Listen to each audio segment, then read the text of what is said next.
Jour.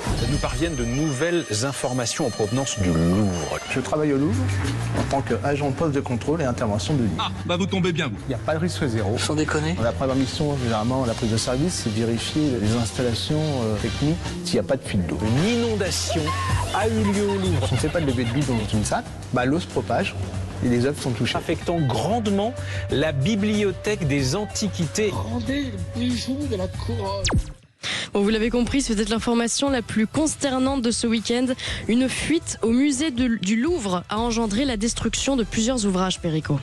Est-ce que vous vous souvenez, et je vous interpelle Maud aussi, vous étiez jeune à l'époque, est-ce que vous vous souvenez de la cérémonie d'intronisation, enfin la cérémonie de la soirée de la victoire électorale d'Emmanuel Macron en mai 2017, lorsqu'il est élu triomphalement au deuxième tour, et on voit, mise en scène je crois par Stéphane Bern, on voit le président de la République tout récemment élu, déambuler, marcher de façon pharaonesque dans les couloirs Mitterrandesque. Mitterrandesque.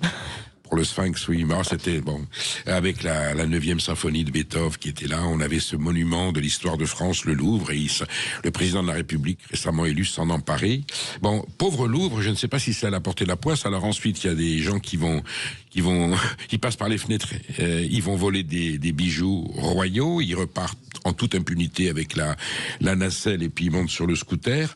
Et alors là, c'était la fuite par le haut, et là maintenant, on a la fuite d'eau sale. On n'a pas fait les analyses, je ne sais pas quelle est la saleté qui est dans l'eau, quel est le type de bactéries.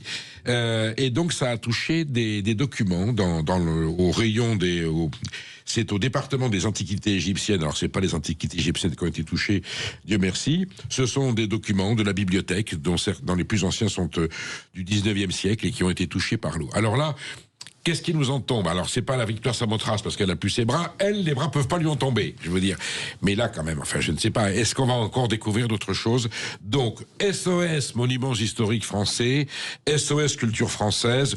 J'allais vous dire SOS Agriculture Française, SOS École Française. Enfin, voilà. Donc, tout aussi de partout. Mais le Louvre, est-ce que le Louvre est le symbole?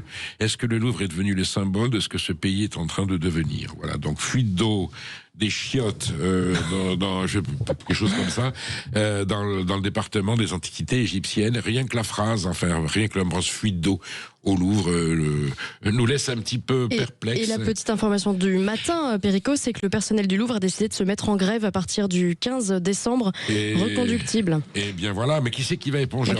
Maud, je sens qu'on va se prendre encore le seau à la serpillière avec Julia et Emmanuel, c'est nous qui allons éponger les dos du Louvre.